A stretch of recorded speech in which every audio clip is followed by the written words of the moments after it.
News super one, सत्याचा बुलंद आवाज। अशाच ताज्या महत्त्वपूर्ण घडामोडी बघण्यासाठी सबस्क्राइब करा न्यूज सुपर वन।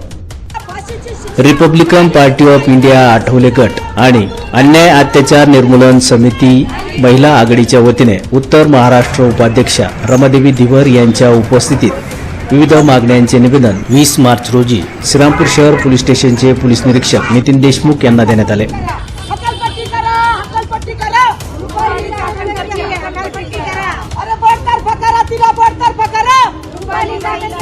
त्यांनी मुख्यमंत्री यांना प्रति केलेल्या निवेदनात म्हटले आहे की राज्यातील महिलांवर होणाऱ्या अत्याचार प्रकरणी राज्य महिला आयोगाच्या अध्यक्षा रुपाली चाकणकर यांना पदावरून बडतर्फ करून नाशिक येथील कॅप्टन अशोक खरात महिला लैंगिक अत्याचार प्रकरणी त्यांची सीआयडी चौकशी करावी अशी प्रमुख मागणी त्यांनी या निवेदनाद्वारे मुख्यमंत्र्यांकडे केली आहे। तसेच राज्याच्या महिला आयोगाच्या माजी अध्यक्षा रुपाली चाकणकर यांची सखोल चौकशी करून त्यांना सह आरोपी करावे। संगमनेर येथील वडगावपान येथील 6वीच्या मुलीवर ऍसिड हल्ल्याप्रकरणी आरोपीस तात्काळ अटक करून कठोर शासन करावे। बेलापूर येथील तथाकथित लिंबू देणारा लिंगपिसाट भोंदूबाबा यांनी महिलांवर केलेल्या अत्याचार प्रकरणी सखोल चौकशी होऊन त्यास तात्काळ अटक करावी। तसेच पारनेर तालुक्यातील तथाकथित लिंगपिसाट कीर्तनकार याचा खटला फास्ट ट्रॅक कोर्टात चालवून त्यास कठोर शिक्षा करावी अशा मागण्यांचे निवेदन यावेळी महिला आघाडीच्या वतीने पोलीस निरीक्षक यांना देण्यात आले। आज श्रीरामपूर शहर पोलीस स्टेशनला आम्ही सर्व महिला आयुक्त समिती, रिपाई महिला आघाडी आणि अन्याय अत्याचार निर्मूलन समितीच्या सर्वच महिला या ठिकाणी निवेदन देण्यासाठी आलेलो आहोत। या निवेदनावर आमचे सर्व सहाय्य करणारे या सर्व माझ्या महिला पदाधिकारी आहेत। अशोक खरात या बाबांनी महिलांवर केलेल्या अन्याय अत्याचार पीडित ज्या महिला लैंगिक शोषण ज्या महिलांचं केलेलं आहे आणि इथं जे लैंगिक शोषण ज्या कॅप्टन अशोक खरात नावाच्या भोंदूबाबाने केलेलं आहे आणि त्या भोंदूबाबाला साथ देणाऱ्या किंवा त्याची पदराने पाय पुसणाऱ्या किंवा त्याची पूजा करणाऱ्या ज्या राज्य महिला आयोगाच्या ज्या रुपाली चाकणकर आहे त्यांनी महिलांवर होणाऱ्या अन्याय अत्याचारासाठी वाचा फोडली पाहिजे का असल्या भोंदूबाबाचे पाय धरले पाहिजे किंवा त्याचीवाली छत्री धरून त्याची पूजा केली पाहिजे का? म्हणजे असं हे काय चाललंय? महिलांवर होणाऱ्या अन्याय अत्याचारासाठी महाराष्ट्र राज्य सरकारने रुपाली चाकणकरला हे महिला आयोगाचं अध्यक्ष पद दिलेले।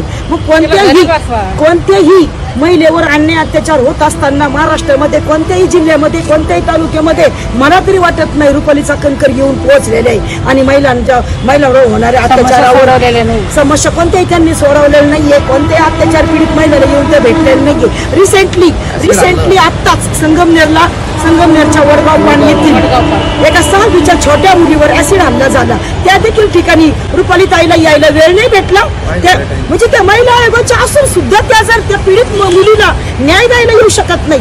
श्रीरामपूरमध्ये देखील छोट्या बालकांवर एका शिक्षकाकडनं लैंगिक अत्याचार झाला, त्यावेळेस रुपालीबाईला इथे यायला भेटत नाही। पारनेरला आता रिसेंट पारनेरचं उदाहरण आहे। पारनेरला भोंदूबाबाच म्हणायचंय त्या हबप कीर्तनकार महाराज तो अण्णासाहेब गुंजाळ म्हणून त्याची कितीक नावं आहे। कुणी जाधव बोलतं त्याला, कुणी अण्णा गुंजाळ बोलतं। त्या देखील कीर्तनकाराने 17 वर्षीच्या एका अल्पवयीन मुलीला 5 वर्षापासून तिच्यावर अन्याय केला, अत्याचार केला, तिचं लैंगिक शोषण केलं, 5 वर्षापासून तिला घरात डांबून ठेवलं आणि रोज तिच्यावर बलात्कार केले।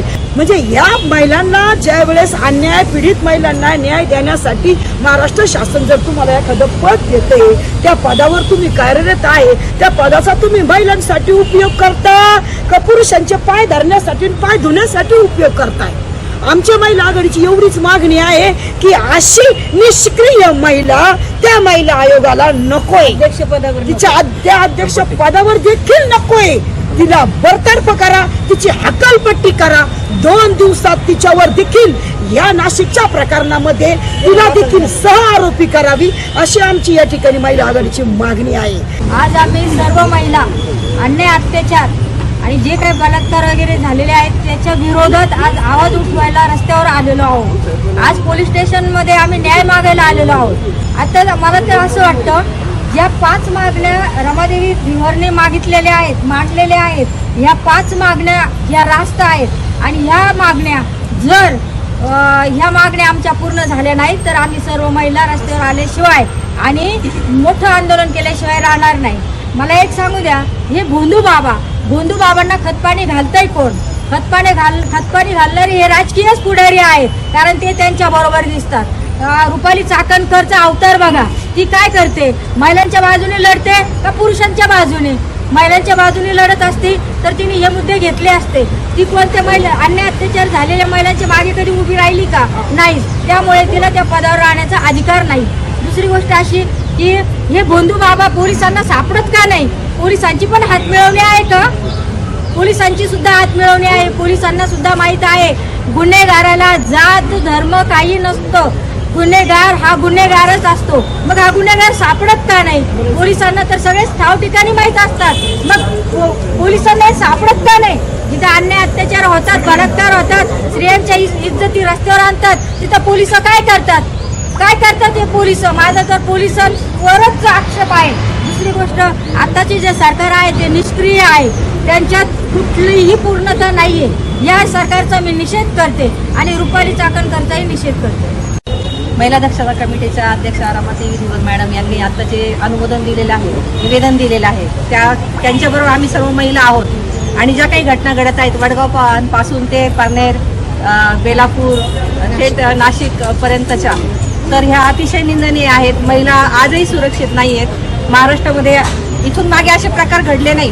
मग एवढ्या 2-4 वर्षामध्ये का बरं असं एवढा दोम झालेला आहे की तुमच्याकडे CCTV कॅमेऱ्याचे आयोजन असून सुद्धा तुम्हाला ते आरोपी दिसून सुद्धा तुम्ही त्यांच्यावर कायदेशीर कारवाई करत नाही. याचं कारण काय असावं? आज महिला आम्ही सर्व एकत्रित येऊन आज एक महिला एक अबला झालेल्या आहेत. आज महिलांवर, विद्यार्थ्यांवर जे अत्याचार होत आहेत, जर त्या वडगाव पानसारख्या ठिकाणी पथकावर जर CCTV कॅमेरे बसवलेले असते तर आरोपी तुम्हाला ताबडतोब भेटला असता. परंतु आजही त्या घटनेला 4-5 दिवस होऊन गेले तरी देखील तुम्हाला आरोपी सापडत नाहीये. आणि हे काही भोंदूबाबांच्या नुसार ज्या काही महिलांवर अत्याचार होत आहेत, तर महिलांनी अजूनही जागृत व्हावे. महिलांनी आपल्या घरातल्या देवाची पूजा करावी. आपल्याच घरातला देव भरपूर काही देतो, बाहेर जाऊन तुम्हाला काही मिळणार नाही. अंधश्रद्धेवर विश्वास ठेवू नका. महिला एकता कमिटीचं जे कार्य आहे त्यांच्यात संघटित होऊन तुम्ही देशासाठी, आपल्या स्वातंत्र्यासाठी लढा द्या. तो तुमच्या कामी येणार आहे, तो तुम्हाला पुढे नेणार आहे. हे भोंदूबाबा वगैरे हे काही कामाचे नाही.